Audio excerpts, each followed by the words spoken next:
Em nome do Pai, e do Filho, e do Espírito Santo. Amém. Vinde, Espírito Santo, enchei os corações dos vossos fiéis, e acendei neles o fogo do vosso amor.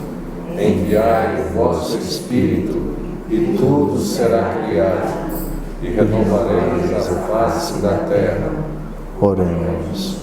Ó Deus, que instruístes os corações dos vossos fiéis com a luz do Espírito Santo, fazei que apreciemos retamente todas as coisas, segundo o mesmo Espírito, e gozemos sempre da sua consolação.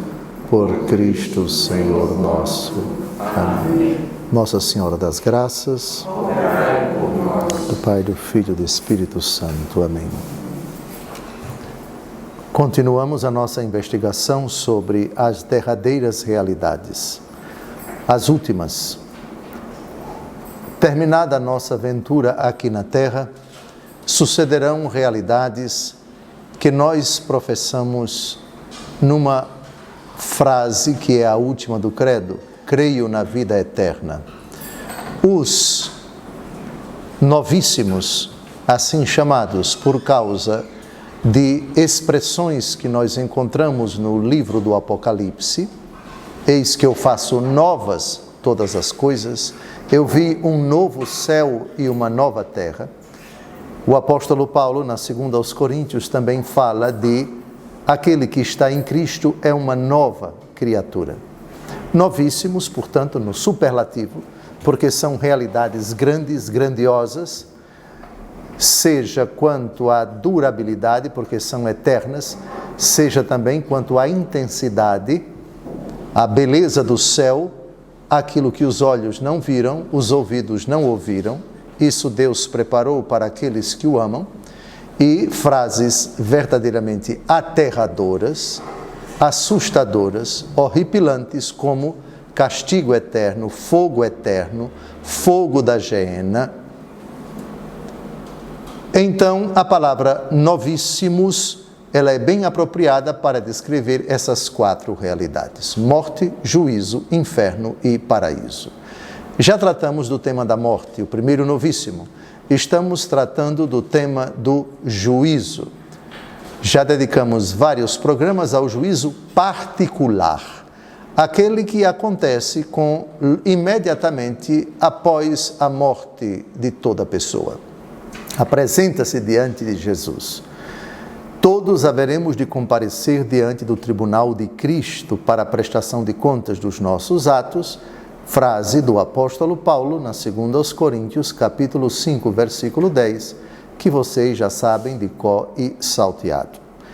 Juízo universal é aquele descrito no capítulo 25 do Evangelho segundo Mateus, de 31 a 46.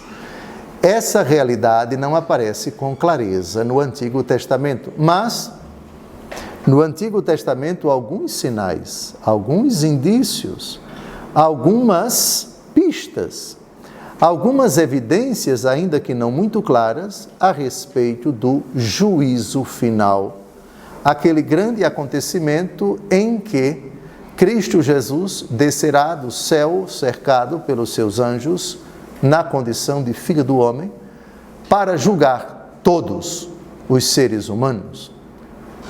Os eleitos ficarão à sua direita e os condenados à sua esquerda.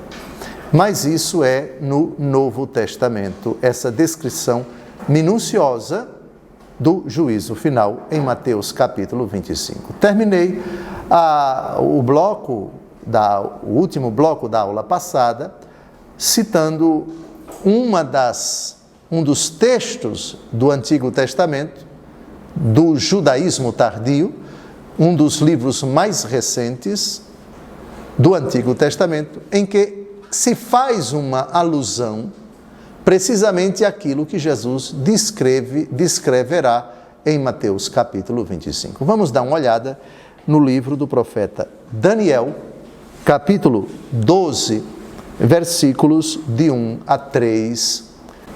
Naquele tempo, surgirá Miguel, o grande chefe, o protetor dos filhos do seu povo. Será uma época de tal desolação, como jamais houve igual desde que as nações existem até aquele momento. Então, entre os filhos de teu povo serão salvos todos aqueles que se acharem inscritos no livro. Agora vem o que interessa. Muitos daqueles que dormem no pó da terra despertarão, uns para uma vida eterna, outros para a ignomínia, a infâmia eterna. Os que tiverem sido inteligentes fugirão como o brilho do firmamento, e os que tiverem introduzido muitos nos caminhos da justiça luzirão como as estrelas, com um perpétuo resplendor.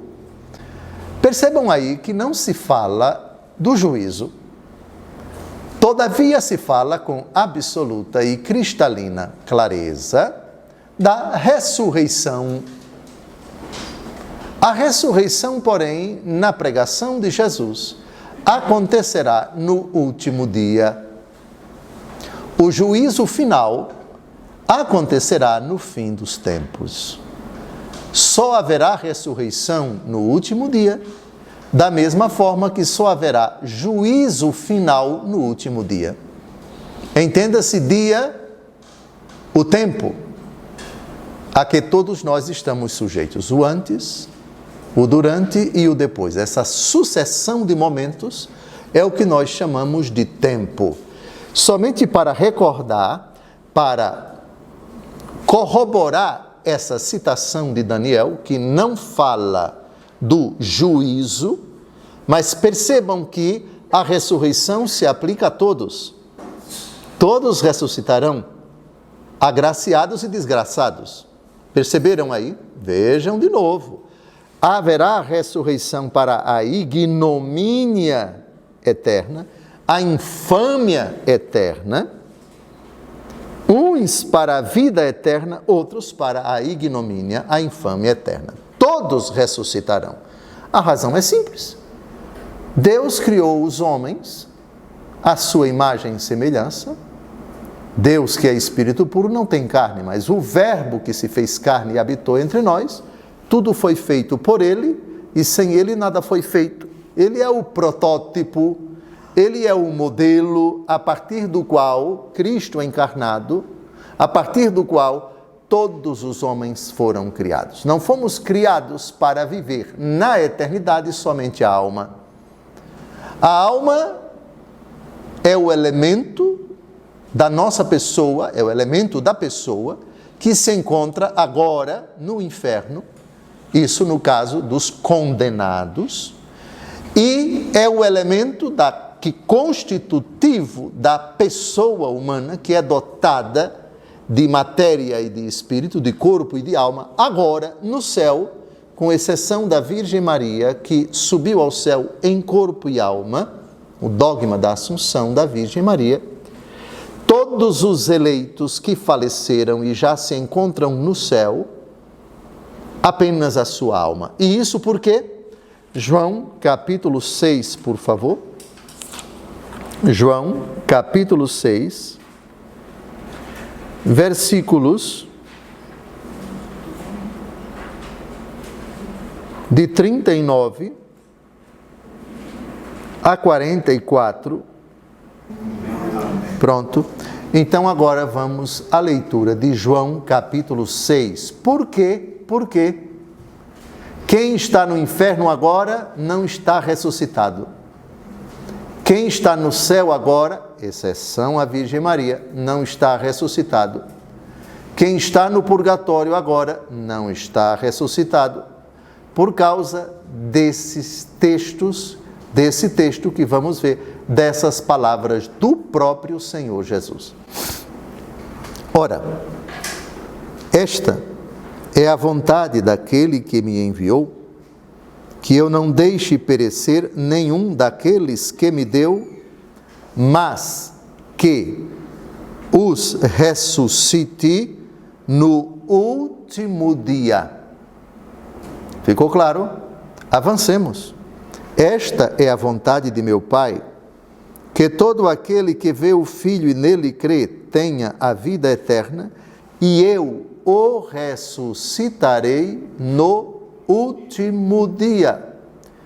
Jesus está sendo claro aqui. Avancemos. Murmuravam então dele os judeus, porque dissera: eu sou o pão que desceu do céu. E perguntavam: porventura não é ele Jesus, o filho de José, cujo pai e mãe conhecemos? Como, pois, diz ele: desci do céu? Respondeu-lhes Jesus: não murmureis entre vós. Ninguém pode vir a mim se o Pai que me enviou não o atrair, e eu hei de ressuscitá-lo no último dia. Vocês perceberam aqui que Nosso Senhor falou da ressurreição no último dia, não uma vez, nem duas, mas três? Vocês sabem que num discurso qualquer que seja ele, quando você repete duas vezes uma coisa que você disse lá atrás, é muito provável, para não dizer seguríssimo, certíssimo, que quem está falando quer que essa ideia fique bem matizada, fique bem alicerçada, fique bem corroborada. Quando você insiste numa coisa, eu ressuscitarei no último dia e no último dia. Então Jesus tem uma preocupação aqui bem clara, que ninguém pense que a ressurreição é na hora da morte da pessoa. Não teria nenhum sentido. Os corpos estão lá no cemitério. Eles vão ressuscitar. Também os corpos dos que não estão no cemitério, dos que explodiram, dos que foram comidos pelos peixes, dos que foram carbonizados, dos que, enfim, todos os corpos ressuscitarão. Os cemitérios, onde se encontram os restos mortais daqueles que morreram, são uma prova de que esse último dia de que Jesus está falando não é o último dia da vida de cada pessoa, é o último dia do arremate da história, o fim da história da humanidade. A ressurreição só acontecerá nesse momento derradeiro. Portanto, ressurreição e juízo final. Está claro? Ficou claro? Então, João capítulo 6 é fácil de decorar, até porque o discurso do pão eucarístico. Jesus está na sinagoga de Cafarnaum, ainda aqui nesse momento. Ele não começou ainda a falar que o pão que eu hei de dar é a minha carne para a vida do mundo, quando os ouvintes vão ficar escandalizados, e tão escandalizados, que lá no versículo 66, mais ou menos, eles não andam mais com Jesus. A sinagoga fica quase vazia. Só ficam praticamente os apóstolos, porque muitos dos discípulos não andam mais com ele. Esse discurso, portanto, de João capítulo 6 é crucial. Quem come a minha carne e bebe meu sangue tem a vida eterna, e eu ressuscitarei no último dia, é outra expressão que é digna de menção aqui, por favor, a relação entre ressurreição da carne e Eucaristia. A Eucaristia, portanto, é o penhor da ressurreição. Quem comunga, quem tem o privilégio de comungar o corpo, sangue, alma e divindade de nosso Senhor e Salvador Jesus Cristo, por favor, versículo 54. Porque a Eucaristia, recebida dignamente, nos dá essa convicção, nos fortalece nessa certeza, impulsiona nossa esperança, enche de alegria a nossa vida diante do mistério pavoroso, horroroso, horrendo da morte. Versículo 54.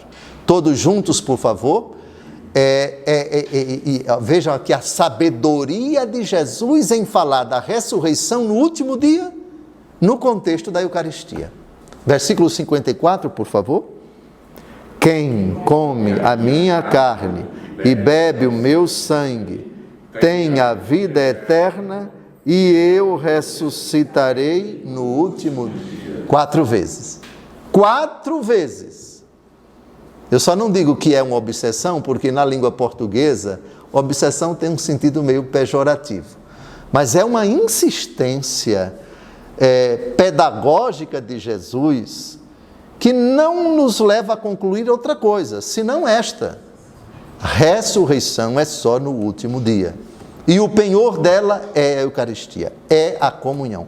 É você receber dignamente o corpo, o sangue, a alma e a divindade de nosso Senhor e Salvador Jesus Cristo. Precisamos dar um salto lá no capítulo 6 de São João, justamente para matizar Daniel capítulo 12. Está terminando o primeiro bloco. No segundo, ainda percorreremos alguns textos do Antigo Testamento, notadamente o livro da Sabedoria. Até lá.